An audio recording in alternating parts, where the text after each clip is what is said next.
السلام عليكم ورحمة الله وبركاته. ازيكم حبايبي؟ عاملين ايه؟ يا رب تكونوا بخير. النهاردة بقى احنا عاملين المنين بتاع الأفران بطريقة سهلة وبسيطة جدا ومش مكلفة، عشان خاطر بناتنا الحلوين سنة أولى مطبخ تقدر تنفذه بكل سهولة. شايفين؟ بسم الله ما شاء الله، حاجة جميلة ازاي. سعره بقى غالي بره في الأفران، انت هتعمليه في البيت مش هيكلفك ايه نص تمنه ما بتشتريه من بره. والطريقة سهلة جدا ومش هياخد معاكي وقت خالص. يلا بينا كده نسمي بالله ونصلي على الرسول ونبدأ وصفتنا ونشوف عملناها ازاي. بس ما تنسيش تعملي لي متابعة على الفيس لو انت لسه مش متابعاني، ولو بتشوفيني على اليوتيوب ما تنسيش تعملي لي اشتراك في قناتي وفعل الجرس عشان يوصلك مني كل جديد. معايا هنا كيلو دقيق، احط عليه معلقة ملح صغيرة، وهحط عليه معلقتين سكر،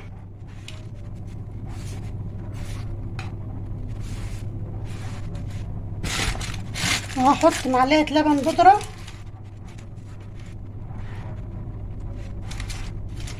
شوية كمان،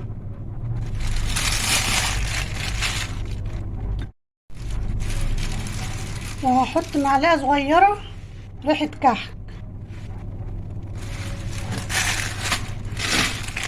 وعليهم معلقتين سمسم. انا حطيت لبن بودرة وهعجن بمية. لو انت حابة تعجني بلبن اعجنيه بلبن براحتك، حابة تعجني بمية ومعلقة لبن بودرة زي كده برضو براحتك، المتوفر عندك اعملي بيه. ادي معلقة الخميرة. لو مش حابة ريحة الكحك وعايزة تحطي فيها ينسون وشمر بس يكونوا ناعمين، يعني يكونوا مطحونين، حطي معلقة ينسون وشمر. ده بقى بيبقى اختياري معاكي، شوف انت عايزة ايه بقى وحطيه. هقلب بقى كل الحاجات بتاعتي كده في الدقيق اهو بالشكل ده كده. ومعايا كوبايه ونص سمنه على زيت، ادي كوبايه وادي النص. بقى كده انا حطيت كوبايه ونص سمنه على زيت الاتنين مع بعض.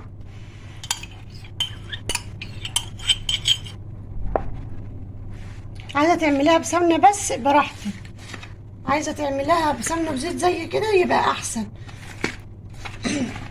لانك لو عملتها بزيت بس الزيت بينشفها، بيخليها ناشفه منك قوي. السمنه انا مدفياها، يعني يا دوبك خليتها فكت كده دفيت كده وايه، وعملت بيها واشتغلت بيها. هبس بقى الدقيق بالسمنه كلها كده بالشكل ده كده، زي ما بعمل الكحك كده، عشان المعلقه واعمل بايدي.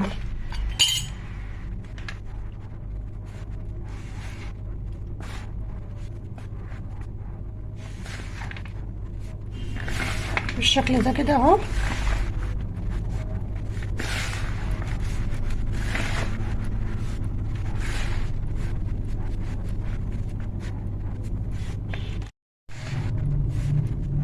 اهم شيء دخلي السمن والزيت جوه الدقيق كويس، يعني ايه، ادعكها بايدك كده بالساعه كويس كده، خلي الدقيق يشرب من السمنه كويس بالشكل ده كده اهو.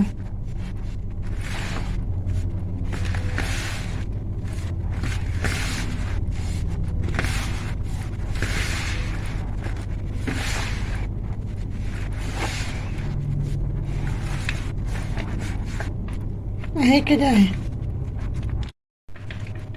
بالنسبه لمقدار السمنه، هو كيلو الدقيق بياخد ايه كوبايتين السمنه، بس انا مش عايزاها دسمه قوي، انا عايزاها خفيفه كده معقوله. حطيت كوبايه ونص، لكن انت لو عايزه تحطي كوبايتين سمنه حطيهم براحتك. معايا بقى هنا كوبايه ميه، هضيف كوبايه كده في الاول وهعجن واشوف هي هتحتاج مني تاني ولا لا.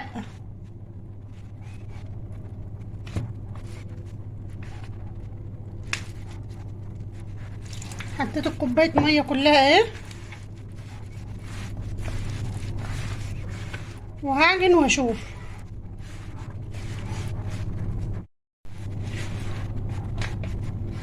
العجينة ناشفة معايا شوية زي ما انتوا شايفين كده، هضيف نص كوباية مية التاني اهو. يبقى كده الكيلو الدقيق خد معايا كوباية ونص مية.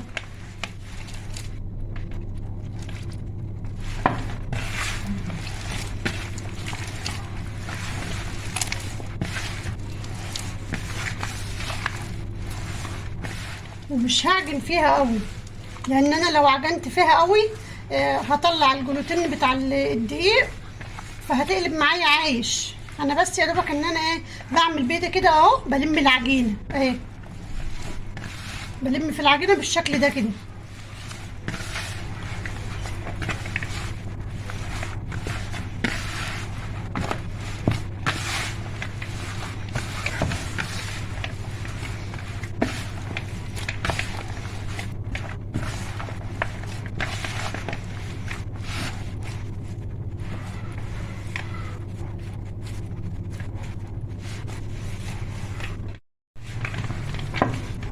انا اختبرت العجينه بعد ما حطيت لها كوبايه ونص ميه، فلاقيها برضو يابسه شويه، عشان ما تشققش مني، ما تبقاش مشققه مني قوي،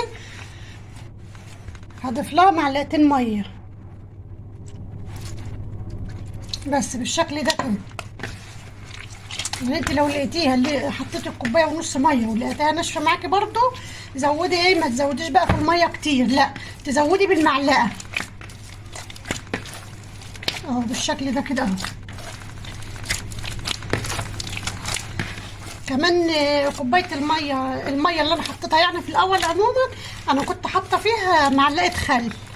انا بحب احط دايما في المعجنات معلقه الخل في الميه، بتخلي العجينه هشه وبيضه، يعني بتخلي العجينه معايا حلوه. فدايما اي معجنات بحب احط له معلقه ميه خل في الميه اهو بالشكل ده كده اهو.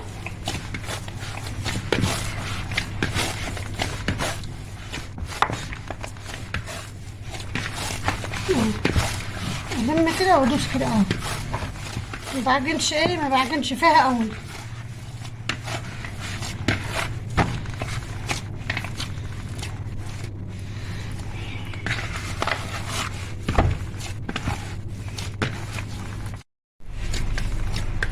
اهو بالشكل ده كده بعجن، الم كده اهو وادوس كده لحد ما العجينه نعمت معايا شويه. يعني وانا عجنتها يجي 3 دقايق بس. هغطيها بقى واسيبها تخمر. هي عجنتها سهله وبسيطه زي ما شفتوا كده، ما بتاخدش وقت خالص، لان احنا ما بنعجنش فيها كتير. زي القرص، لو عجننا فيها كتير عجينه القراقيش هتقلب معاك لعيش، فما تعجنيش فيها كتير. ده اهم حاجه في القراقيش، هي بتبقى تكات بسيطه ولكن بتفرق في الحاجه. هعمل بقى العجوه لحد العجينه ما تخمر بتاعتي.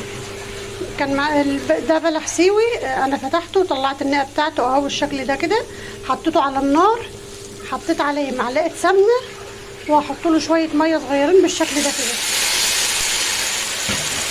وهقلب فيه بقى واسيبه لحد ما يسيح بالشكل ده كده اهو.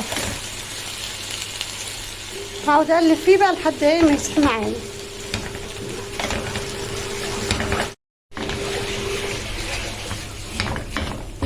العجوه بتاعتي خلصت كده اهي، نعمت معايا زي ما انتم شايفين بالشكل ده كده. هطفي عليها بقى واسيبها تبرد. العجينه خمرت معايا، هي قعدت معايا نص ساعه. هفردها بقى، خدت حته عملتها رول بالشكل ده كده، وهفردها اهو كده بايديا. هي يعني العجينه سهله في ايدي، مش ناشفه أوي ولا حاجه اهي. فردت بايديا اهي بالشكل ده كده.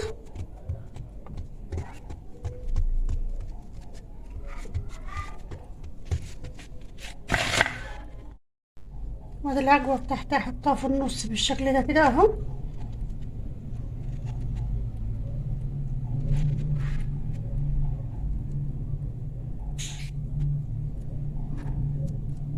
بالشكل ده كده، وهقفل كده اهو.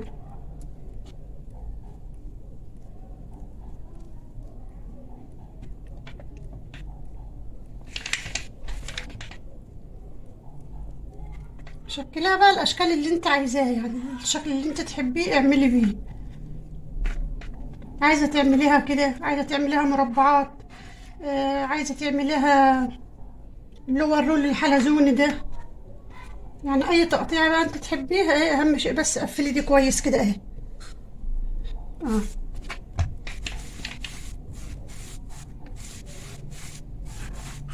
لفه بس بسيطه كده اهي. وهخلي التقفيله دي تحت بالشكل ده كده اهو.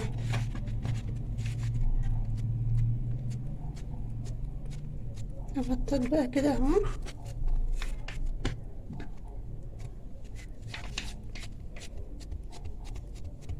اهي هقطعها بقى كده اهو. هقطع بميل ايه، ميل بسيط بالشكل ده كده اهو. اه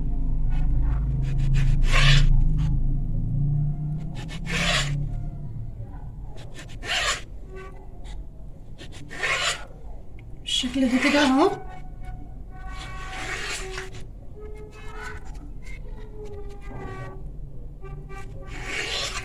عايزه بقى تقطعها كبير قطعها صغير براحتك بقى، يعني اعملي المقاس اللي انت عايزاه.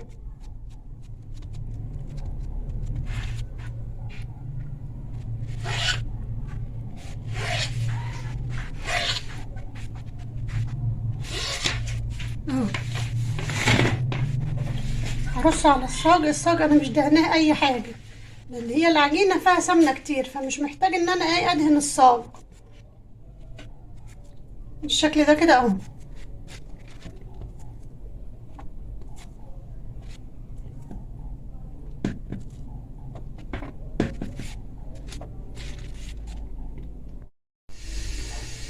خلصتهم كلهم تقطيع بالشكل ده كده. ادي الفرن حوالي 5 دقايق. لازم ايه تكون مسخنه الفرن قبلها ب5 دقايق. هدخل اول صاج بقى قطعته اللي هو ده. اهم شيء زي ما قلت لك تكوني مسخنه الفرن قبلها ب5 دقايق، لان لو دخلتيه على فرن بارد العجينه هتنشف منك. وادي المنين بتاعنا بعد ما خلص، شايفين اهو. بصوا بسم الله ما شاء الله. اه لا ناشفه قوي ولا طريه قوي، عشان خاطر ايه الماده الدهنيه اللي فيه يعني معقوله شويه. لو انت بقى عايزاها يعني زي الكح كده اللي هي الناعمه قوي دي، تقدري تزودي ايه نص كوبايه سمنه كمان، يعني بدل كوبايه ونص تقدري تحطي ايه كوبايتين زي ما قلت لك. بصوا السوا بتاعه بسم الله ما شاء الله، حاجه جميله ازاي. ودي الحلزونه اهي اللي انا لفيتها على بعضها اهي، يبقى شكلها كده.